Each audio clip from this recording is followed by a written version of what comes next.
Friends, ఈ వీడియోలో pack neck part 2 continuation అయితే చూద్దాము. ఆల్రెడీ పార్ట్ 1 అప్లోడ్ చేశాను.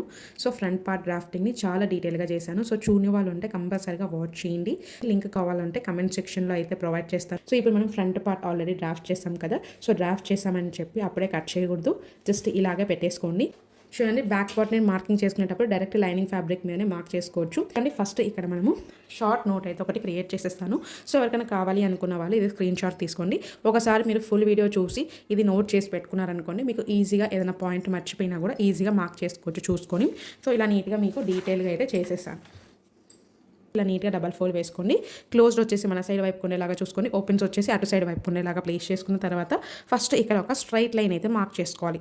సో ఇక్కడ మనకి ఫ్రంట్ బాడీ లెంత్ వచ్చేసి 15.5 ఇంచెస్ అయితే ఉంది. బ్యాక్ వచ్చేసి జస్ట్ 14.5 మాత్రమే ఉంది. సో ఇక నాకు 15.5కి +1 యాడ్ చేసుకుంటే నాకు 16.5 ఇంచెస్ లెంత్ అనమాట. చూడండి, టేప్ని ఈ లైన్ మీద నుంచి ఇలా నీట్గా ప్లేస్ చేసుకొని 15.5 ఇంచెస్కి +1 యాడ్ చేసుకుంటే 16.5 కాబట్టి 16.5 దగ్గరికి ఫస్ట్ ఇలా ఒక మార్కింగ్ పెట్టుకుంటున్నాను. అలాగే ఇంకొంచెం డిస్టెన్స్లో కూడా లైన్ మీద నుంచి ఇలా నీట్గా ప్లేస్ చేసుకొని 16.5 దగ్గరికి ఒక మార్క్ చేసుకుంటున్నాను. ఇప్పుడు ఈ 2 పాయింట్స్ని బేస్ చేసుకొని ఫస్ట్ ఒక స్ట్రైట్ లైన్ అయితే మార్క్ చేసుకోవాలి.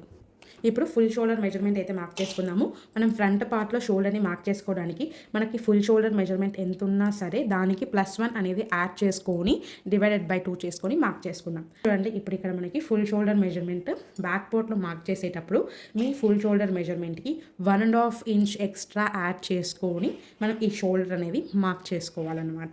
చూడండి, ఇక్కడ మనకి ఫుల్ షోల్డర్ మెజర్మెంట్ వచ్చేసి 14.5 ఇంచెస్ అయితే ఉంది. చూడండి, 14.5 ఇంచెస్కి మనం 1.5 ఇంచ్ యాడ్ చేసుకుంటే కంప్లీట్గా 16 ఇంచెస్ అవుతుంది.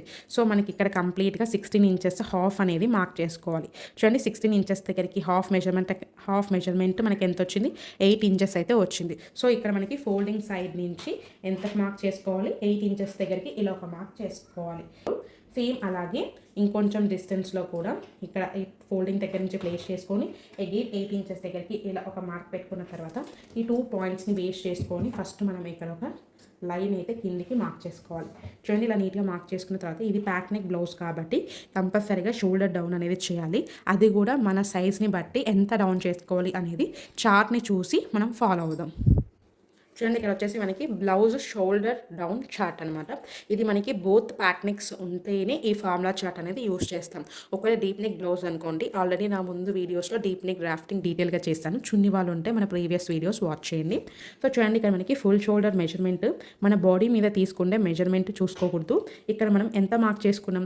మన ఫుల్ షోల్డర్ మెజర్మెంట్కి ఎక్స్ట్రా మార్జిన్ అనేది మార్క్ చేసుకున్నాం 1.5 ఇంచ్. సో మీరు ఎక్స్ట్రా యాడ్ చేసుకున్న తర్వాత ఆ వచ్చిన ఫుల్ షోల్డర్ మెజర్మెంట్ ఈ చార్ట్లో చూసుకోవాలన్నమాట. మీ నార్మల్ షోల్డర్ మెజర్మెంట్ చూసుకోకూడదు. ఇక్కడ మనకి ఫుల్ షోల్డర్ మెజర్మెంట్ వచ్చేసి 16 ఇంచెస్ వచ్చింది. సో మీ షోల్డర్ 12.25 దగ్గర నుంచి 13 ఇంచెస్ అయితే బ్యాక్ పార్ట్లో 1 ఇంచ్ మార్క్ చేసుకోవాలి. ఫ్రంట్ వచ్చేసి 1.25 డౌన్ చేసుకోవాలి. ఇక్కడ మనకి ఫుల్ షోల్డర్ మెజర్మెంట్ యాడ్ చేసిన తర్వాత 16 ఇంచెస్ వచ్చింది కాబట్టి చూడండి, 15.25 దగ్గర నుంచి ఎంత ప్లస్ వచ్చినా సరే ఏమో బ్యాక్ పార్ట్లో 1.75 అనేది డౌన్ చేసుకోవాలి. ఫ్రంట్ వచ్చేసి 2 ఇంచెస్ షోల్డర్ అనేది డౌన్ చేసుకోవాలి. ఇప్పుడు మనం బ్యాక్ పార్ట్ని డ్రాఫ్ట్ చేస్తున్నాం కాబట్టి బ్యాక్ పార్ట్లో ఎంత షోల్డర్ డౌన్ చేసుకోవాలి? 1.75. చూడండి, ఇప్పుడు టేప్ని ఈ లైన్ దగ్గర నుంచి నీట్గా ప్లేస్ చేసుకొని 1.75 అనేది డౌన్ నేను ఇక్కడ మార్క్ చేసుకుంటాను. అంటే 1.5 ఇంచ్ పక్కన 2 లైన్స్ ఎక్స్ట్రా అనమాట. సో ఇలా నీట్గా మార్కింగ్ చేసుకున్న తర్వాత మన నెక్స్ట్ పాయింట్ వచ్చేసి ఇక్కడ మనం నెక్ విడ్త్ని అయితే మార్క్ చేసుకోవాలి.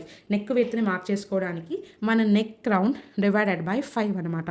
మనం అదే ఫ్రంట్ పార్ట్లో మార్కింగ్ చేసేటప్పుడు మన నెక్ రౌండ్ /5 చేసుకున్న తర్వాత ఆ వచ్చిన దానికి -1/2 ఇంచ్ చేసుకొని మార్క్ చేసుకున్నాం. ఎందుకంటే మనకి ముందర పక్క నెక్ షేప్ అనేది సన్నగా వస్తుందన్నమాట. బ్యాక్ వచ్చేసి మనకి బ్యాక్ పార్ట్ అనేది బ్రాడ్గా ఉంటుంది కాబట్టి మనకి 1/2 ఇంచ్ మైనస్ చేయాల్సిన అవసరం లేదు, బ్రాడ్గా ఉంది కాబట్టి. సో ఇక్కడ మనకి 12.75 నెక్ రౌండ్ ఉంది కాబట్టి మీ నెక్ రౌండ్ ఎంత ఉన్నా సరే దానికి /5 చేసుకొని ఆ వచ్చిన దాన్ని ఇక్కడ మనం మార్క్ చేసుకోవాలి. ఇది ఏ సైజ్ వాళ్ళకైనా ఫిక్స్డ్ అనమాట. ఇక్కడ ఎటువంటి చేంజ్ చేయాల్సిన అవసరం లేదు. 12.75 /5 చేసుకుంటే మనకి ఇక్కడ 2.55 అయితే వస్తుంది. సో ఇక్కడ నేను 2.6కి కన్సిడర్ చేసుకొని 2.6 అనేది మార్కింగ్ చేసుకుంటున్నాను. చూడండి, ఇక్కడ ఎగ్జాక్ట్గా ఫోల్డింగ్ దగ్గర నుంచి ప్లేస్ చేసుకొని 2.5 తర్వాత ఒక లైన్ అనేది మార్క్ చేసుకుంటున్నాను. ఇలా నీట్గా మార్కింగ్ చేసుకున్న తర్వాత ఈ పాయింట్ని బేస్ చేసుకొని ఇలా నీట్గా క్రాస్గా అయితే మార్క్ చేసుకోవాలి. చూడండి ఆల్రెడీ మనం ఇక్కడ నెక్ విత్ అయితే మార్క్ చేసుకున్నాం కదా. నెక్ డీప్ వచ్చేసి 0.75 దగ్గర నుంచి 1.5 డీప్ వరకు అయితే తీసుకోవచ్చు అనమాట. సో ఇప్పుడు అప్ టు 35 సైజ్ మనం మార్క్ చేసుకుంటున్నాం కాబట్టి 1 ఇంచ్ తీసుకోండి. 30 సైజ్ వాళ్ళకు 0.75 తీసుకోండి.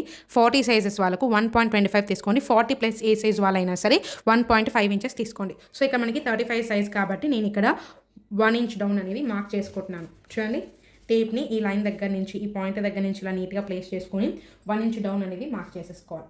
ఇలా నీట్గా మార్క్ చేసుకున్న తర్వాత మనకి లైన్ స్ట్రైట్గా రావడం కోసం ఈ కార్నర్ దగ్గర నుంచి ఇక్కడికి 2.6 మార్క్ చేసుకున్నాం కాబట్టి ఇక్కడ కూడా సేమ్ ఎగ్జాక్ట్గా 2.6 దగ్గరికి ఒక పాయింట్ అనేది ఇలా నీట్గా మార్కింగ్ పెట్టేసుకున్న తర్వాత ఇప్పుడు ఇక్కడ ఒక బాక్స్ షేప్ అయితే డ్రా చేసుకుందాం.